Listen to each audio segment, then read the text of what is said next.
Assalamualaikum warahmatullahi wabarakatuh. Di sini saya akan menyampaikan sedikit materi tentang model pembelajaran inquiry based learning dan problem based learning. Tugas ini disusun untuk memenuhi tugas mata kuliah model-model pembelajaran dosen pengampu Erna Zumrotun MPD dan penyusunnya saya sendiri yaitu Vina Amelia Sari, NIM 18130000375 dari kelas 4 PGSD A8.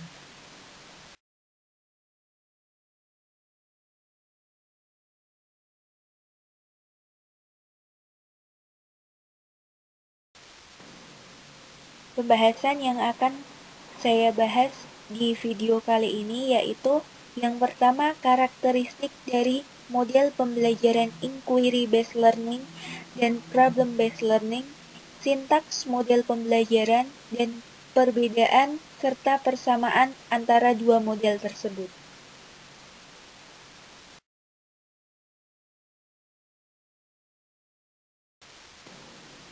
Yang pertama ada karakteristik inquiry based learning dan problem based learning. Inquiry based learning. Menurut Sudarman, inquiry based learning adalah pendekatan pembelajaran yang menggunakan masalah dunia nyata sebagai konteks bagi peserta didik untuk belajar tentang cara berpikir kritis dan keterampilan memecahkan masalah serta untuk memperoleh pengetahuan dan konsep dari materi pembelajaran. Jadi, inquiry-based learning adalah model pembelajaran yang berorientasi pada pemecahan masalah yang diintegrasikan dengan kehidupan nyata.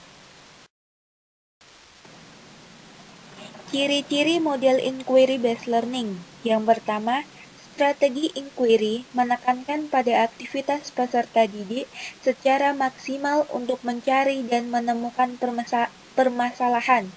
Yang kedua, seluruh aktivitas diarahkan untuk mencari dan menemukan jawabannya sendiri, sehingga guru bukan sebagai sumber belajar, tetapi hanya sebagai fasilitator dan motivator. Yang ketiga, tujuan dari pembelajaran inquiry adalah mengembangkan kemampuan berpikir secara sistematis, logis, dan kritis.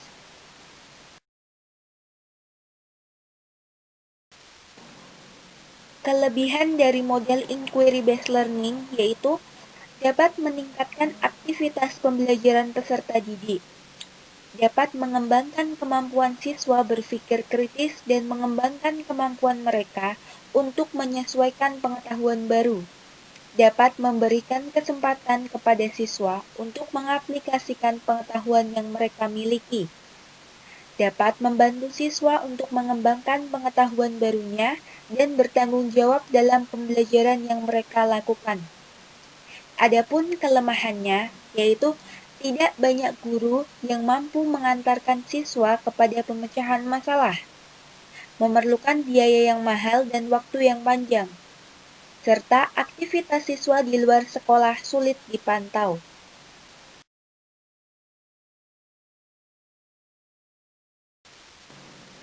Yang selanjutnya adalah problem-based learning.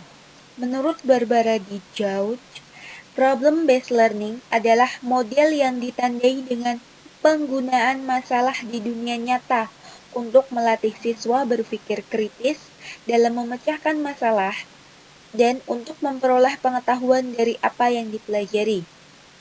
Yang kedua, menurut Sanjaya, problem-based learning merupakan rangkaian aktivitas pembelajaran yang menekankan kepada proses penyelesaian masalah yang dihadapi secara ilmiah. Jadi dapat disimpulkan bahwa problem-based learning sendiri adalah model pembelajaran yang menggunakan masalah pada di dunia nyata untuk menemukan solusi dalam memecahkan masalah tentang pengetahuan yang apa dipelajari. Ciri-ciri dari problem-based learning. Yang pertama, adanya pengajuan pertanyaan atau masalah. Yang kedua, berfokus pada keterkaitan antar disiplin. Yang ketiga, adanya penyelidikan autentik. Yang keempat, menghasilkan produk atau karya dan mempresentasikannya. Yang kelima, adanya kerjasama.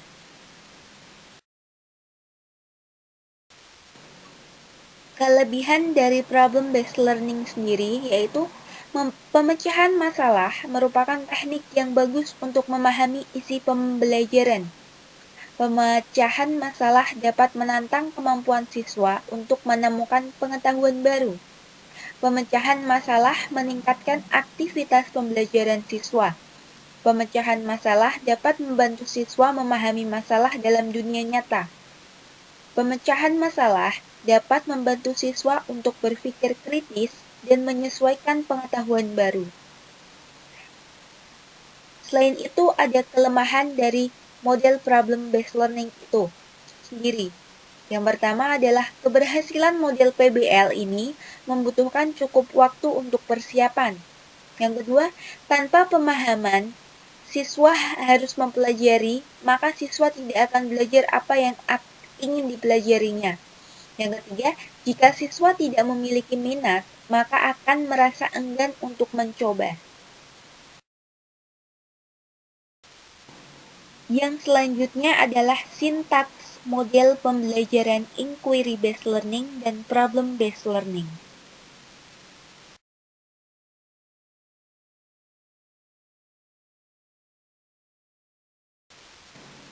Sintaks atau langkah-langkah pada model pembelajaran problem-based learning. Yang pertama, orientasi peserta didik pada masalah. Yang kedua, mengorganisasikan peserta didik untuk belajar. Yang ketiga, membimbing penyelidikan individu maupun kelompok. Yang keempat, mengembangkan dan menyajikan hasil karya. Yang terakhir yaitu menganalisis dan mengevaluasi proses pemecahan masalah. Yang selanjutnya adalah tentang sintaks atau langkah-langkah model pembelajaran inquiry-based learning. Yang pertama ada orientasi.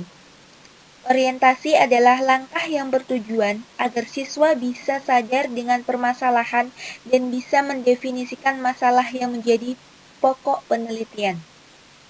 Yang kedua ada rumusan masalah, yaitu pengenalan tentang apa yang harus diselesaikan yang ada pada lapangan. Yang ketiga, rumusan hipotesis. Merupakan arahan pada saat melaksanakan penelitian. Yang keempat, ada definisi. Adalah penjabaran dari pengertian yang terkandung dalam hipotesis. Yang kelima, eksplorasi. Dilaksanakan untuk mengkaji fakta dan informasi dalam rangka untuk memverifikasi data yang telah ditemukan untuk dianalisis. Yang keenam, ada pembuktian, yaitu langkah yang digunakan untuk mengoleksi berbagai data tentang permasalahan dan koneksi antar data. Pembahasan yang selanjutnya yaitu tentang perbedaan dan persamaan model pembelajaran inquiry-based learning dan problem-based learning.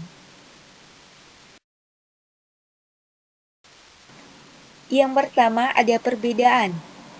Model pembelajaran based learning atau PBL itu mampu meningkatkan aktivitas dan interaksi siswa dalam pembelajaran dan menuntut siswa mendapatkan pengetahuan yang penting, membuat mereka mahir dalam memecahkan masalah dan memiliki strategi belajar sendiri, serta memiliki kecakapan berpartisipasi dalam tim. Sementara model inquiry-based learning yaitu model pembelajaran yang didasarkan pada observasi dan studi ilmiah.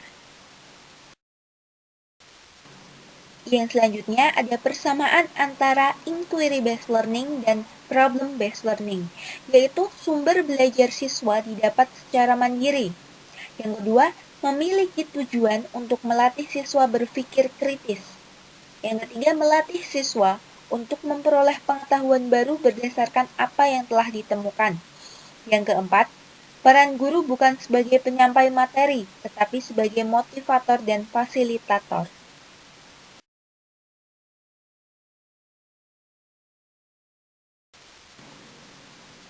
Terima kasih sudah menonton video saya.